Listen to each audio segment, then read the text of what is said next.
one. Never? Never. Oh, well, we'll have to do something about that right away, and nothing but the best for you. Let's see. You go to the Roxy, followed by an ice cream soda at Ruppelmeyer's, and then a handsome cab ride around Central Park. Golly. Grace, I won't need you for dictation. We'll do it tomorrow morning. Yes, sir. Instead, you'll take Annie to the movies. Yes, sir. Aw, gee. What is it, Annie? Nothing. It's just, aw, gee. Is something the matter? You don't want to go to the Roxy? I want to go to the Roxy. It's just, I want you to take me. Oh, no. I've got hours of paperwork to get through. Aw, gee. Well, Annie, I've been away for 6 weeks, doing an inspection tour of my factories, or what's left of my factories with this damn depression and all, and when you're running a multi-billion-dollar corporation, it's just got... That's okay. I understand. I appreciate that. Sir, it's Bernard Barak calling. Good. Hello, Barney. Yes, I got in an hour ago. No, Detroit and Chicago. I didn't like what I saw out there. My factories were closed, Barney. My factories. You're damn... You're darn tootin', Barney. And why I'm not making money, nobody is. Well, gosh darn it, Barney. Your pal Roosevelt has got to do something. He's got to do it fast. He's got to come up with a new plan, a new approach, a new something. Why don't you come over tonight and we'll talk about it? We'll go over we can discuss Barney, why don't you make it tomorrow night? Tonight I got a date to go to the movies with a 10-year-old girl. I'm 11. I was mistaken. She's 11. Bye, Barney. Drake! Yes, sir. Coach! Yes, sir.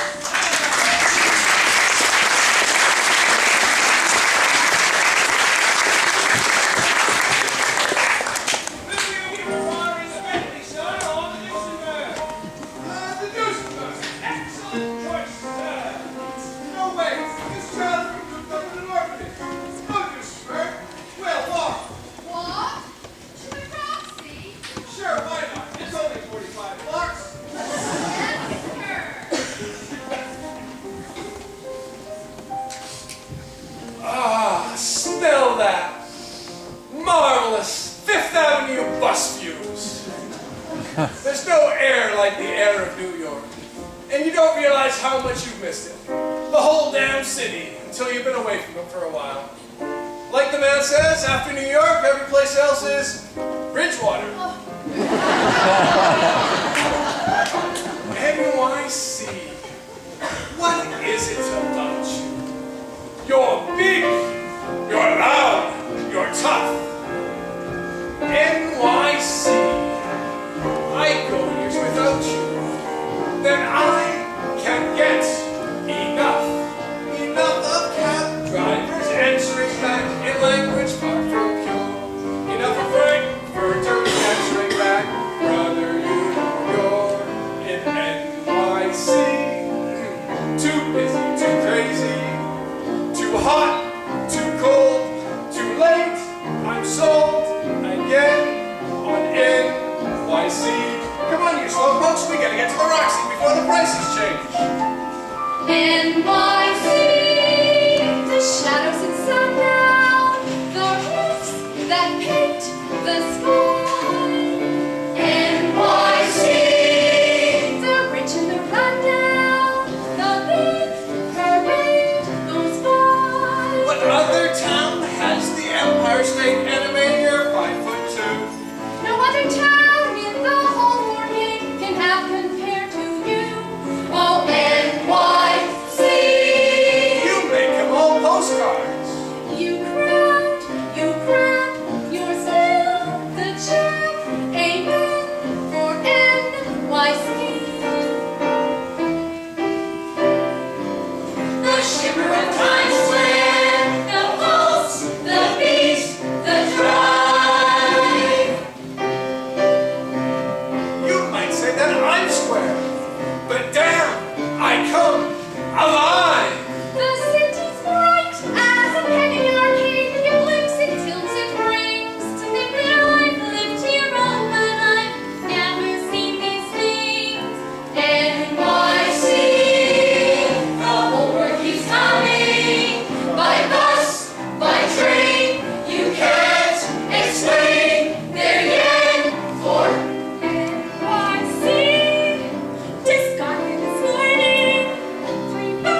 Oxidol on my Perkins.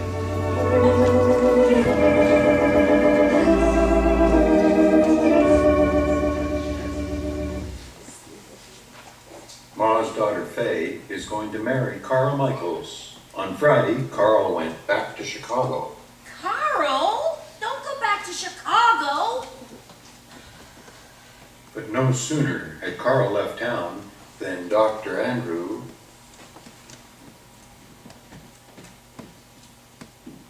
Good afternoon, Miss Hannigan. Harold, you're early. What's the matter? Warbucks fed up with Annie already? Oh, on the contrary, Mr. Warbucks is delighted with Annie, and Annie is having the time of her life. How nice.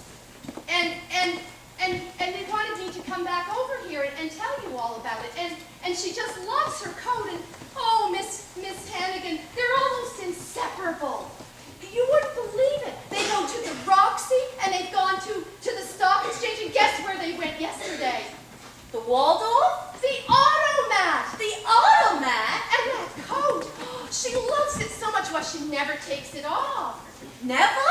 Never! Oh, Miss Hannigan, I know you're a busy woman, but this needs to be signed and returned to Mr. Donatelli at the Board of Orphans by no later than 10 o'clock tomorrow morning. What for? Because Mr. Warbucks is so taken with Annie that, guess what? What? He wants to adopt her!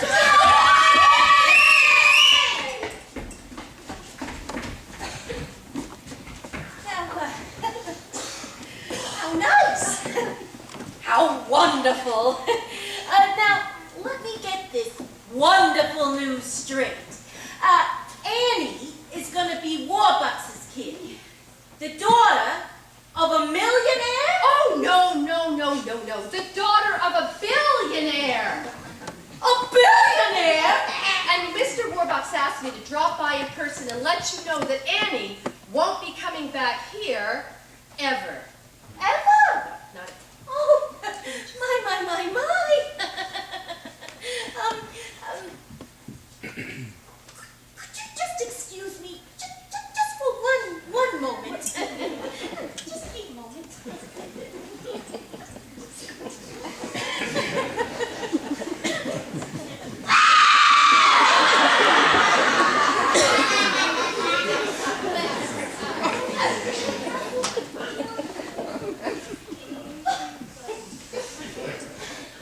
Well, do you have any more wonderful news for me? I told you about the coat, didn't I? Oh, you told me about the coat. Well then, Miss Hannigan, good day and Merry Christmas. Yeah, Merry Christmas. Oh! Pardon me, sweetheart. Hiya, sis. Long time no see. Oh, God. Rooster. It never rains but it pours. What's the matter? They finally let you out of Sing Sing? I get 6 months for good behavior. Oh, yeah? What was it this time? Oh, some old geezer from Yonkers said I swindled him out of $1,100. Well, why'd he say that? Because that Rooster swindled him out of $1,100. Oh, Lil. It's true. Sis, I'd like you to meet a friend of mine from Jersey City, Miss Lily St. Regis. I'm named after the hotel. Which floor? Oh, don't you just love her, sis? Oh, yeah. I'm nuts about a Rooster. Do me a favor. Anything. Get out of here and take the St. Regis with you. Oh, come on, sis. Can it? Looking for another handout, eh? No. I got $80 coming to me in the mail Thursday. Just need a 10 to tide me over. Not even a nickel for the subway, Rooster. A fiver, Aggie? Oh, God. I gotta laugh. $5. Ha! You and all your big talk. Gonna be living in clover. This ain't exactly Buckingham Palace. Oh, yeah? Well, I'm on the city. Steady salary, free food, free gas and electric. I'm doing okay. You're doing like I'm doing. Lousy. Oh, Aggie, how did you Hannigan kids ever end up like this anyways? On the skids. I remember the way our sainted mother would sit and croon us a lullaby. She'd say, kids, there's a place that's like no other. You gotta get there before you die. You don't get there by playing from the rule book. You stack the aces.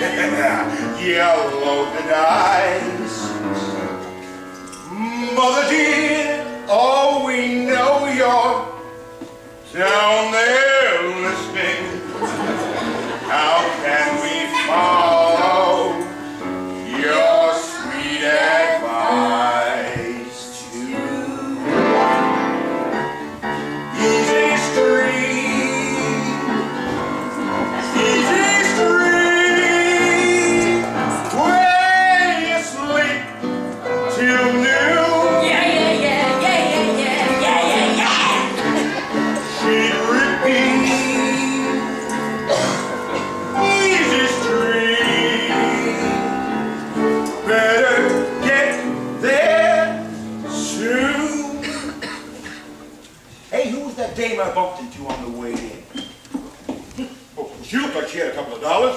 She works for Oliver Warbucks. The Oliver Warbucks, the millionaire? No, the billionaire. You dumb hoe. Tell.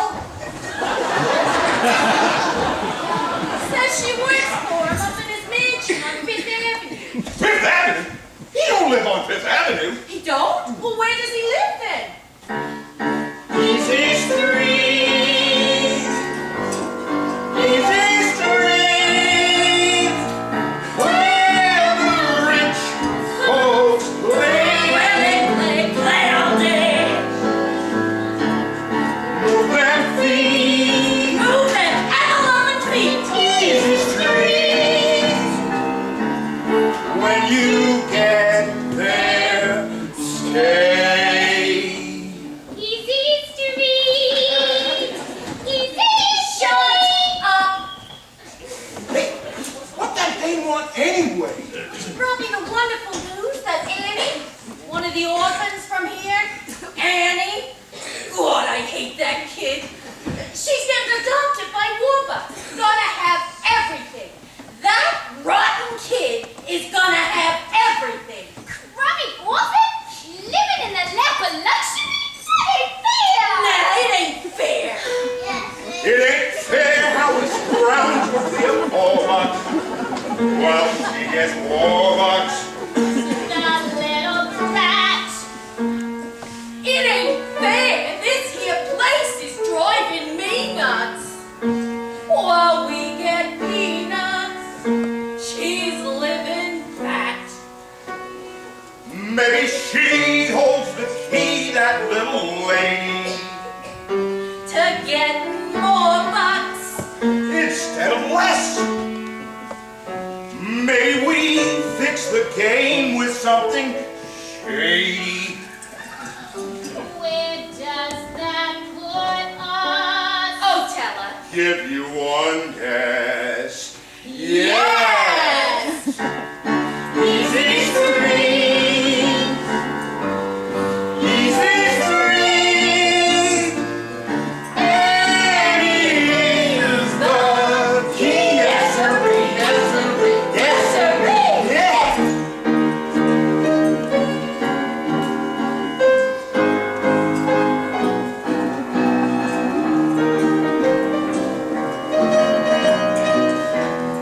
Easy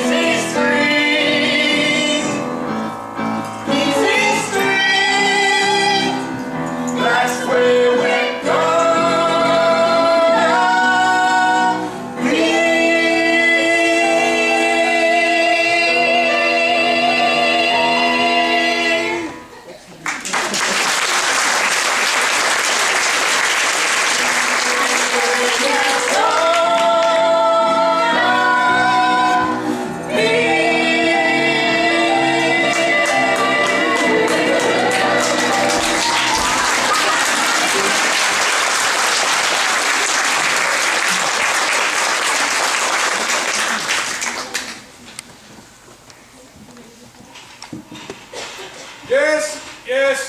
Yes, Mr. President. I'll grant you that Barney, Barack, and I are not exactly standing on the breadlines, yet, no, I am not asking for your handout, and I never will. But you have to do something, and do it fast. Why don't we talk about it on... Friday. All right, Friday at the White House, Mr. President. Listen, Mr. President, why don't we just bury the hatchet, and you and Mrs. Roosevelt come over for supper Christmas Eve on the way to Hyde Park? I'm delighted. Goodbye, Mr. President. Well, if I hadn't thought he was going to say yes, I never would have invited him. Grace, call Al Smith and find out what Democrats eat. Yes, sir. The package from Tiffany's? Oh, it just arrived this morning. Good. I'm going to give this to Annie and tell her that I'm going to adopt her. Oh. Where is Annie? Well, she's upstairs right now in her room, writing another letter to her friends at the orphanage. I'll tell Drake to call her. Fine. Damn.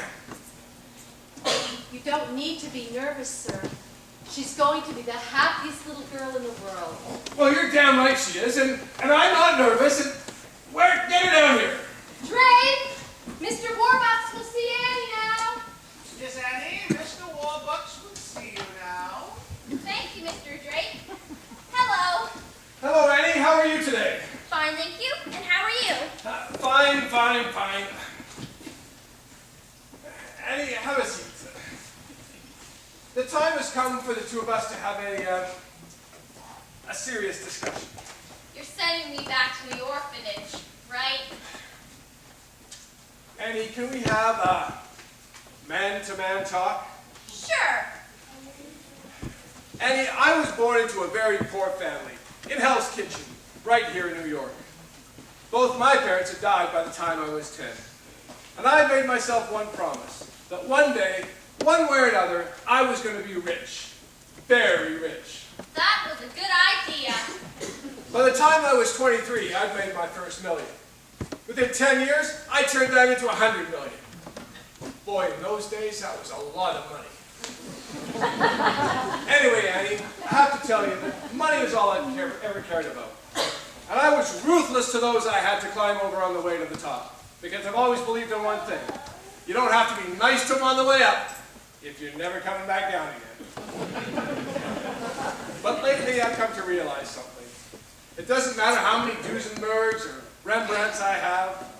If you haven't got somebody to share it with, if you're alone, well then, you might as well be back in Hell's Kitchen. Do you understand? Sure. Good. Kinda. Kind of? I guess not.